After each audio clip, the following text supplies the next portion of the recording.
Good morning and welcome to a special pandemic edition of Friday morning webinars. I've been teaching classes all this last week online, the virtual classes, and we've been checking in with each other and discussing how it's going through the COVID-19 pandemic and what life is like. And it occurred to me that it might be really important for us to have a talk about how to survive this as an actor and the privilege that we have, the kind of honor and also responsibility that we have as actors. So I heard from one of my students or someone this week that they felt like they were starting to go numb, that they're watching so much Netflix that they're almost finished Netflix. I like the idea of finishing Netflix, that they're catching up on so much binge television, playing video games, or shooting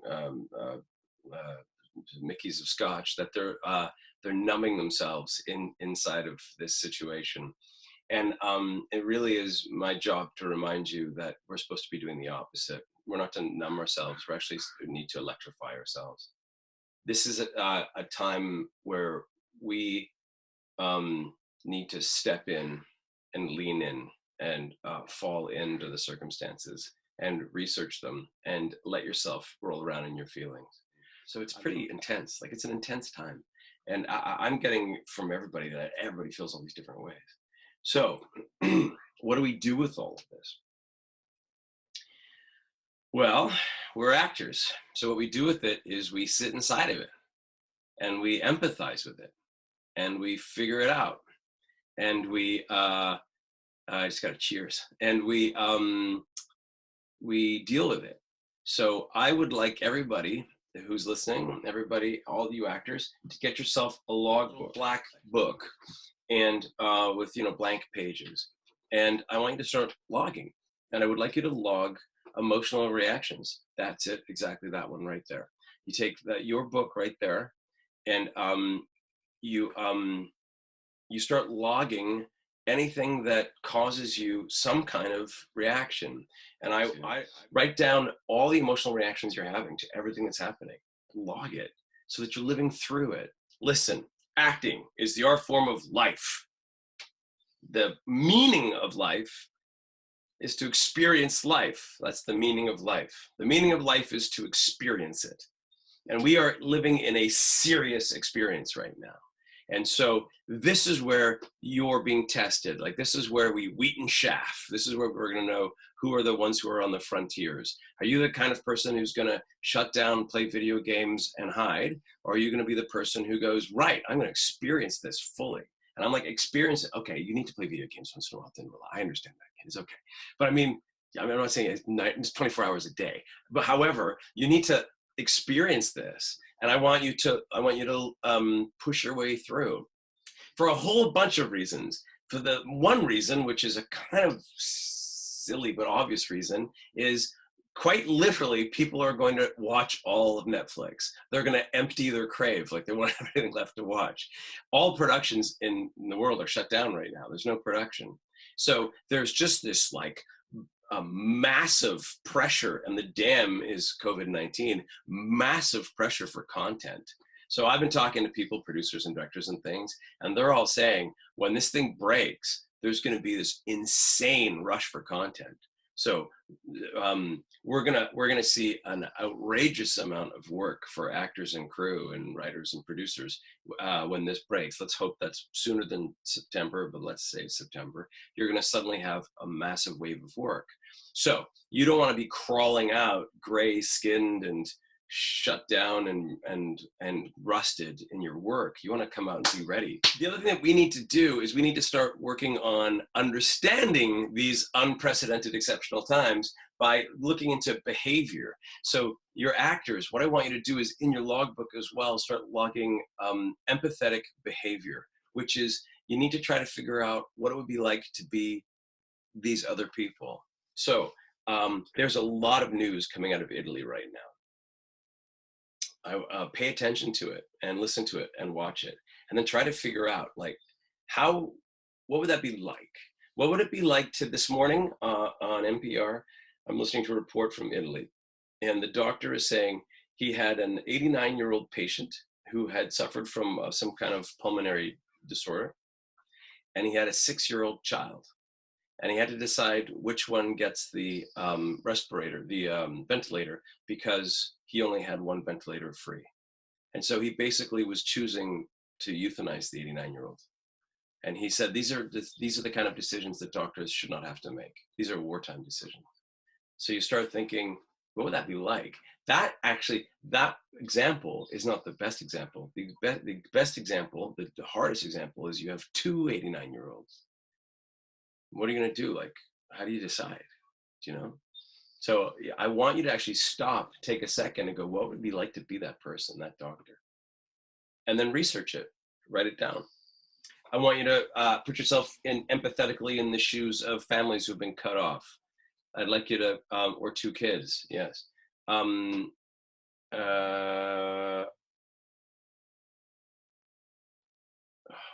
that's amazing, eh? One ventilator for every 10,000 people in Canada. 90% of them are already in use. So effectively, we have one for every 100,000 people right now. Yeah, and we were talking yesterday to our actress who's a nurse, and she was saying, like, it's gonna come down. It's coming down hard, you know. So put yourself in the shoes of different people. I'd like you to put yourself in the shoes of somebody who's losing their grandparents, and I'm sure some of you already have. I'm wondering. I'm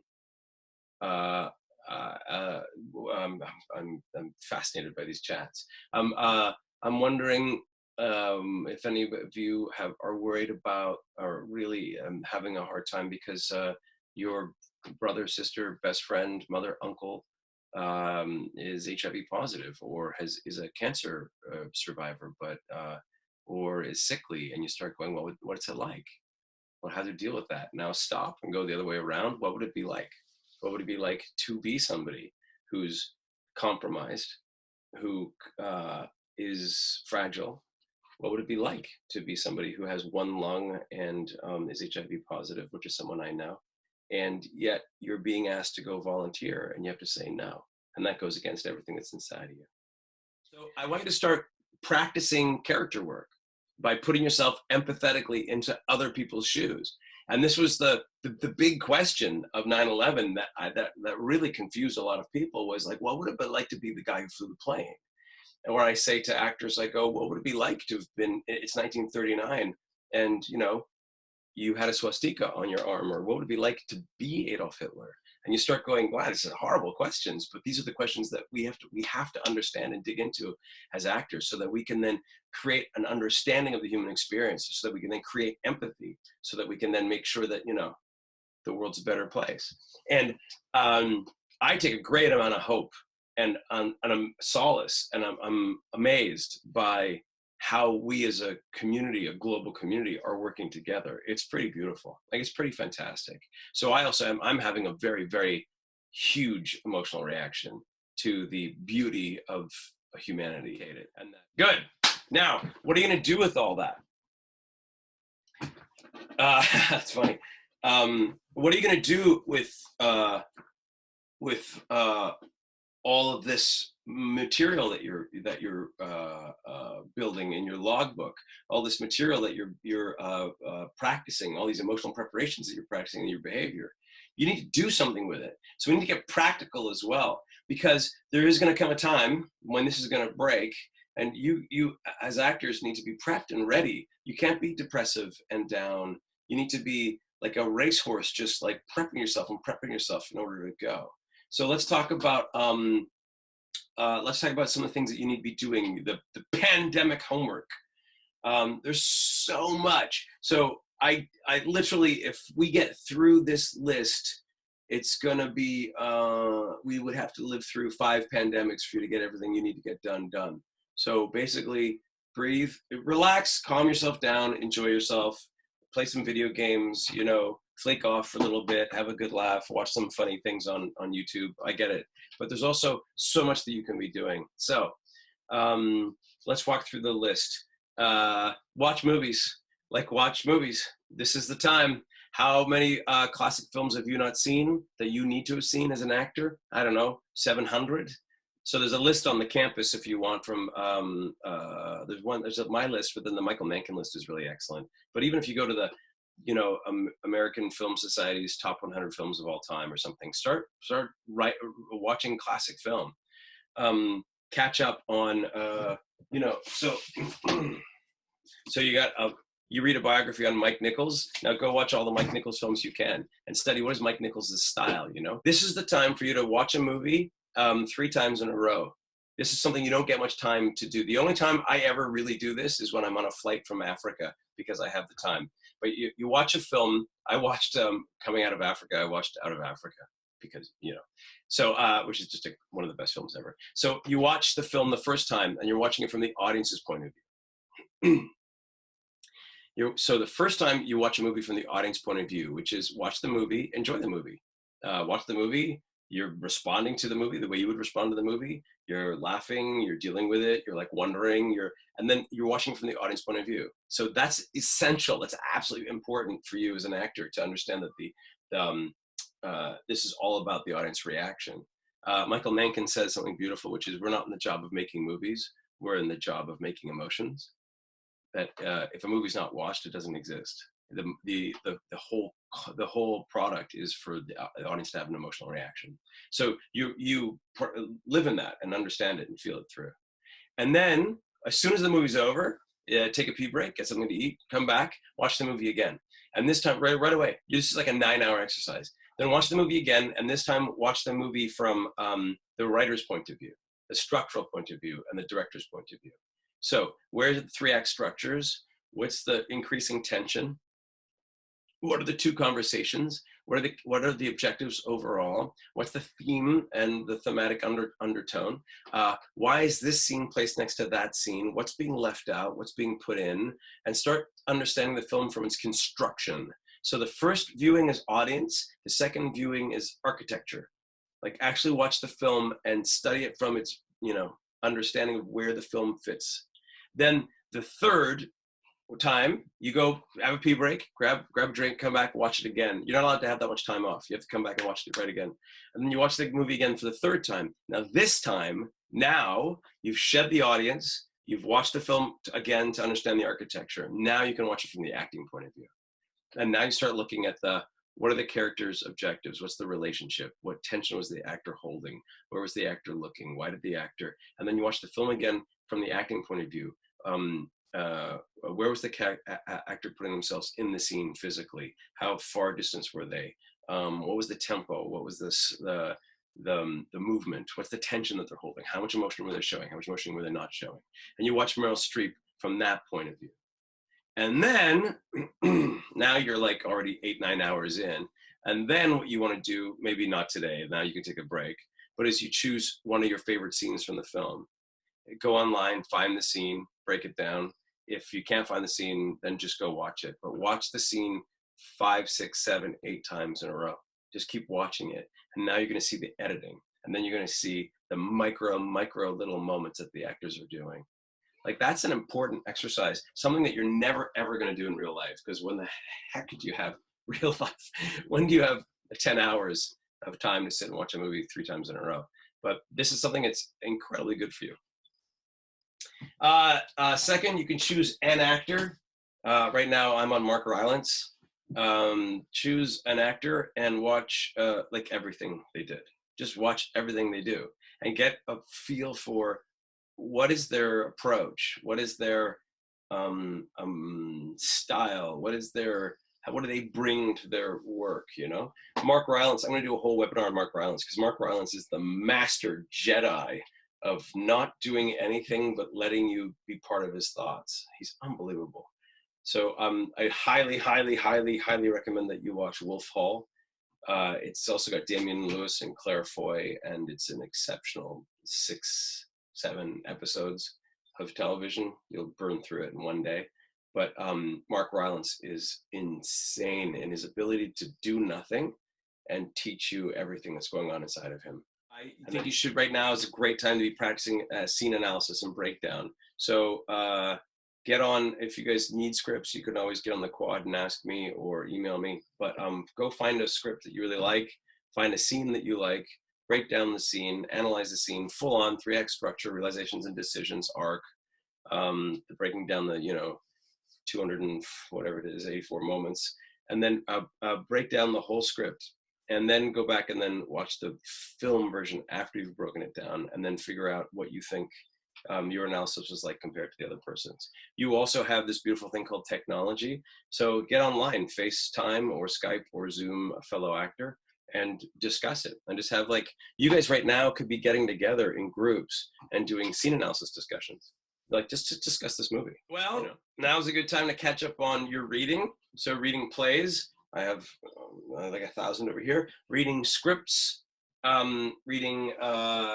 up on reading stuff like Gabor Mate. I have a reading list of books you should read during the pandemic, so I'll put that up on the quad, or I'll put that up on Instagram if you like.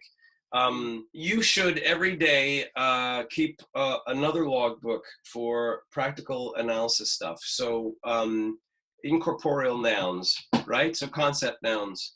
I talk about these in my class all the time, but you guys know them. But incorporeal nouns are freedom, power. It's any noun that you can't touch. It's a concept. So love, God, death, entitlement. Right now we've got what? Incarceration, separation, loneliness, tension, pandemic. We've got community, connection. We've got hope. We've got devastation. So these are all words that we should be digging into and studying. Fear, panic, these are the words of the day, George. So what you do is, and especially living in these circumstances, what you can do is you can take these words, shame, fear, panic, separation, love, divorce, marriage, and I've got lists of them, so online, so you can look at the lists, but these are words you can come up with. There's like 64,000 of them, so I'm not think you're going to run out of them.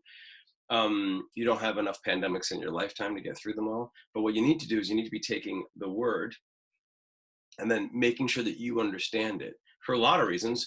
One is because, as you know, all of your scripts, all of your scenes are based on two conversations, and a theme is two conversations in contradiction to each other. So money and morality, or fear and love, or hope and devastation, or it would be faith and survival. That's science. And then you take those words and then you understand them to understand the script. So you need to understand what these words mean to you and mean in general for you to be able to approach your scene study analysis. Also, more so, you're on set and the director walks over and he says, or she says, listen, the scene's going great, but I think there's a lot more tension in the scene. It's really a scene about shame. It really is a scene about feeling incarceration. I think you should understand the scene as a scene about separation.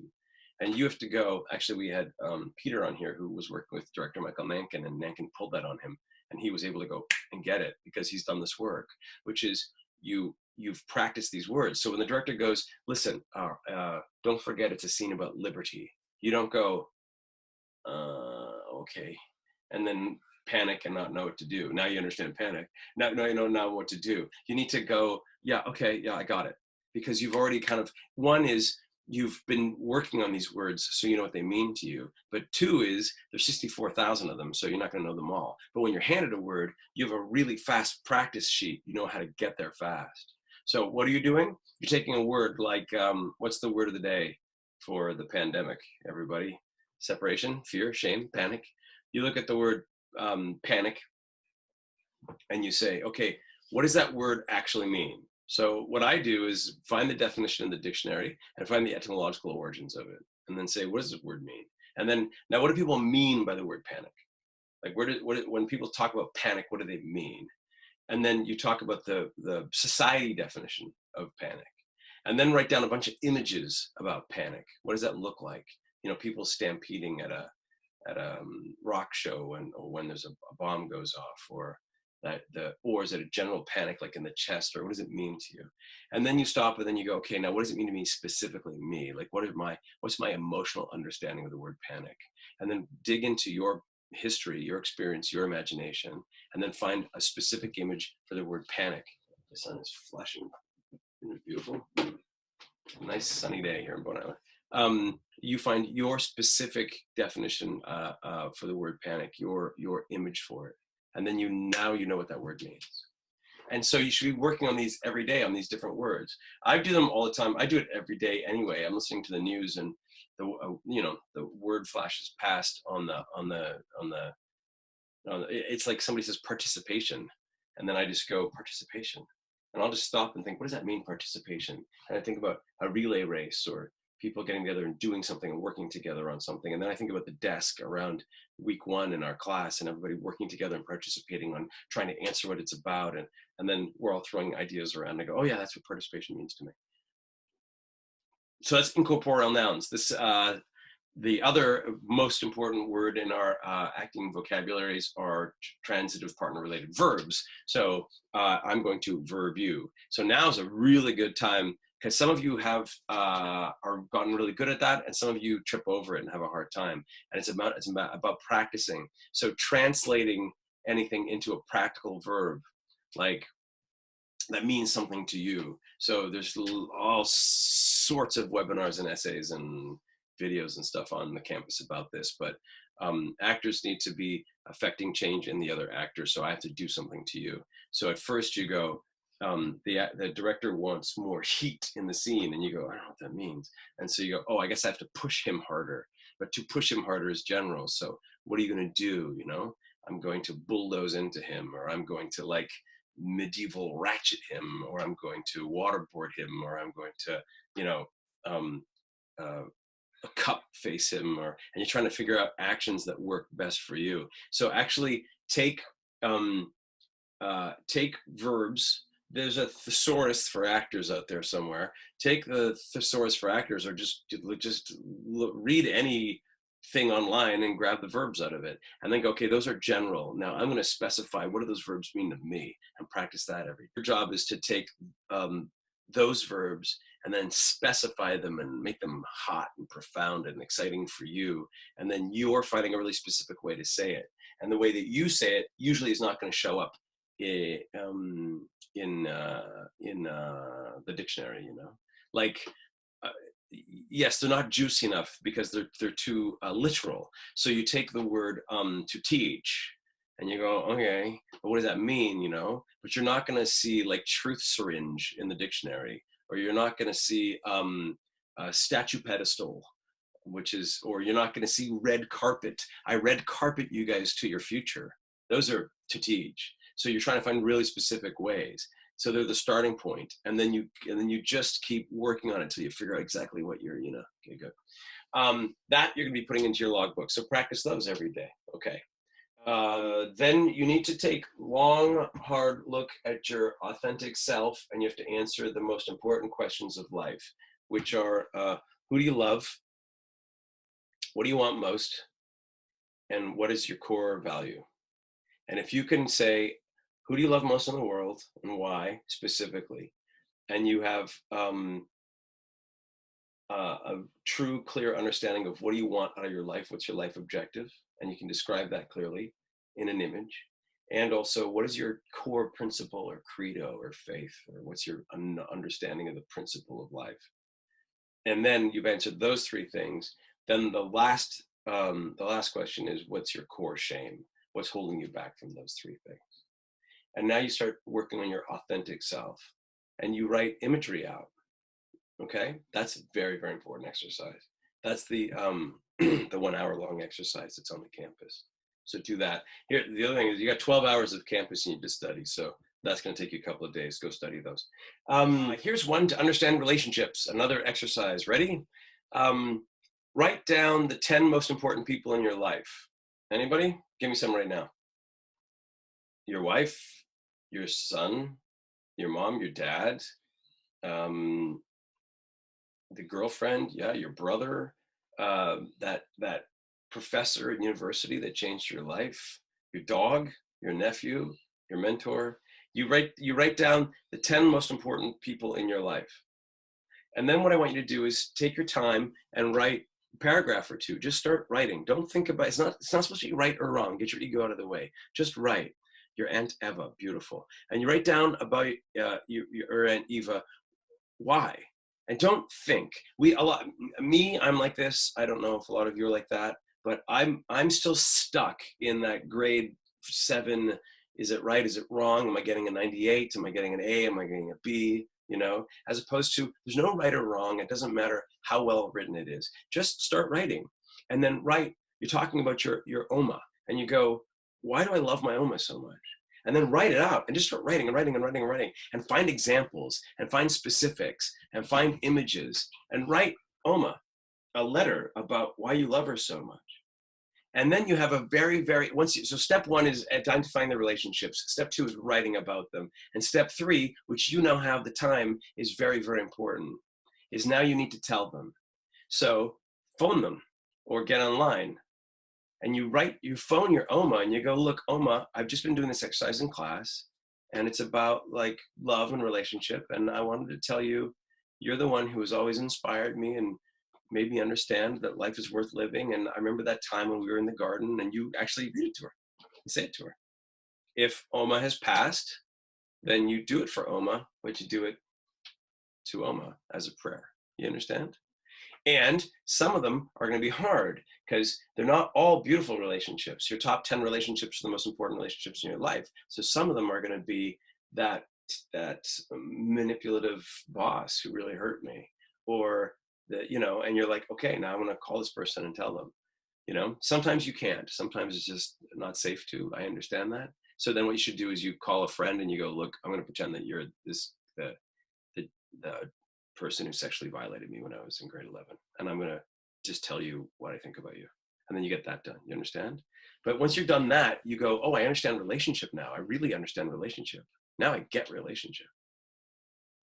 The concepts, and we're studying verbs, and we're studying emotions, and we're studying our own understanding of life.